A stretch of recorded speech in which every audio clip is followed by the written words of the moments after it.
Assalamualaikum warahmatullahi wabarakatuh. Saya Wana Fatihah binti Abdul Aziz, nombor matrik A176590.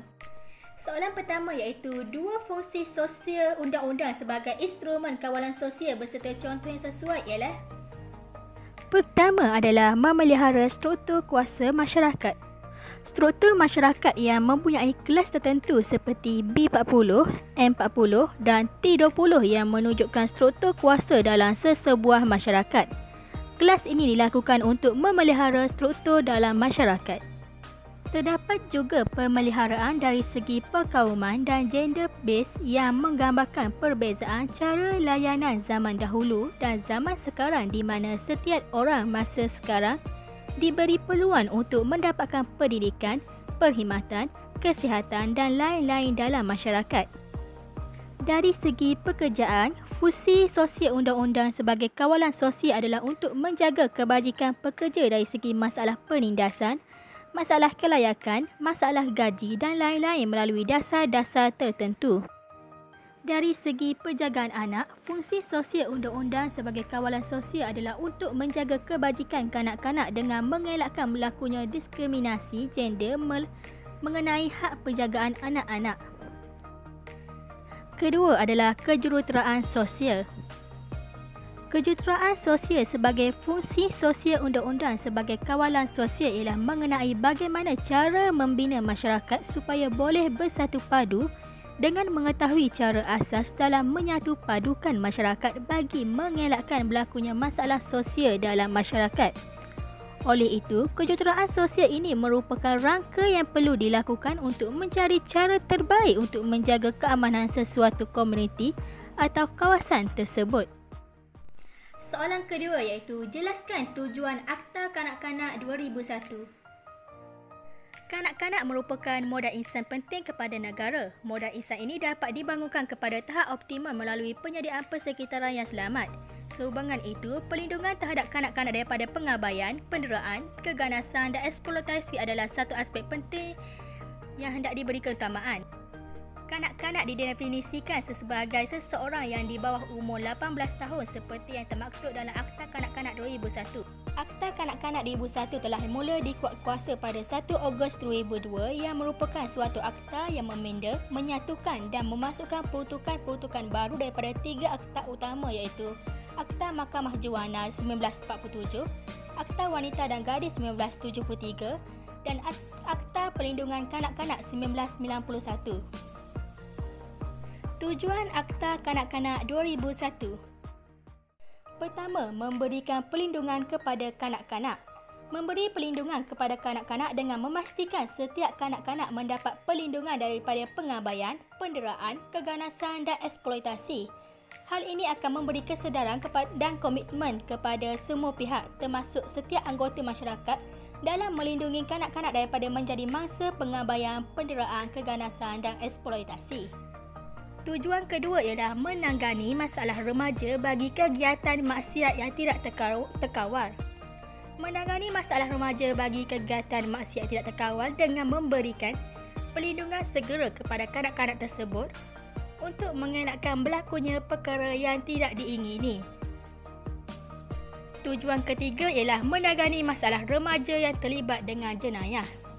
Menangani masalah remaja terlibat dengan jenayah dengan di mana ibu bapa atau penjaga boleh membuat permohonan kepada mahkamah untuk menempatkan kanak-kanak di sekolah, tempat perlindungan, asrama dan pusat bagi tujuan pemulihan akhlak. Soalan ketiga iaitu peranan pekerja sosial sebagai advokator dalam melindungi kanak-kanak yang didera seksual berdasarkan Akta Kanak-Kanak 2001 Pindaan 2016. Apakah penderaan seksual? Penderaan seksual ialah apa jua pelakuan individu yang memaksa, memperdaya atau mengugut kanak-kanak yang mendorong berlakunya hubungan seksual dengan mereka semata-mata untuk memuaskan nafsu seksual. 7. Peranan pekerja sosial sebagai advokator. Pertama ialah selamatkan kanak-kanak melalui Seksyen 18.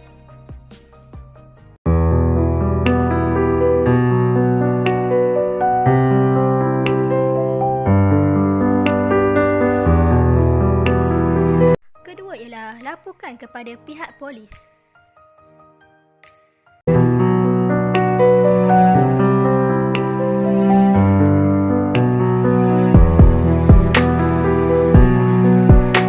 Ketiga ialah rujuk ke mahkamah untuk perintah sementara bagi subsection 19-2 dan 25-1.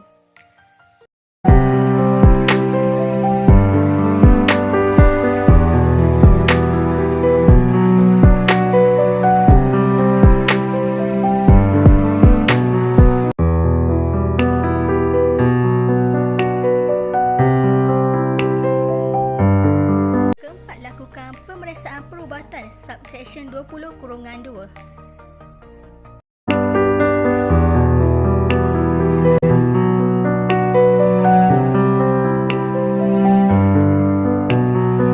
Kelima, jalankan siasatan dan sediakan laporan pelindung subsection 30-6-A.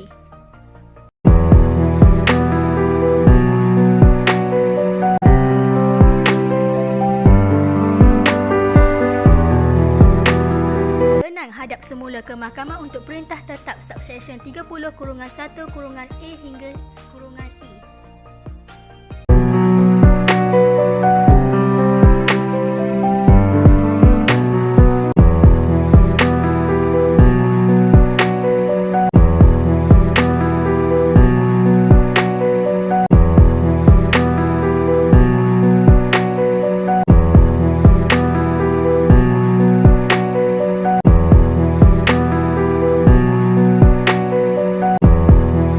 Ketujuh, penilaian subsection 30-13.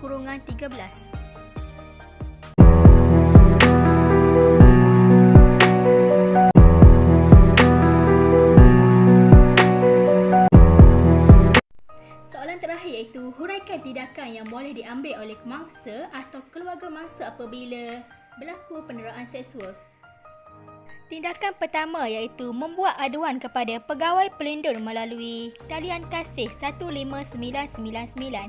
Talian kasih adalah talian prihatin masyarakat yang boleh diakses orang awam melalui saluran iaitu menerusi talian bebas tol 15999.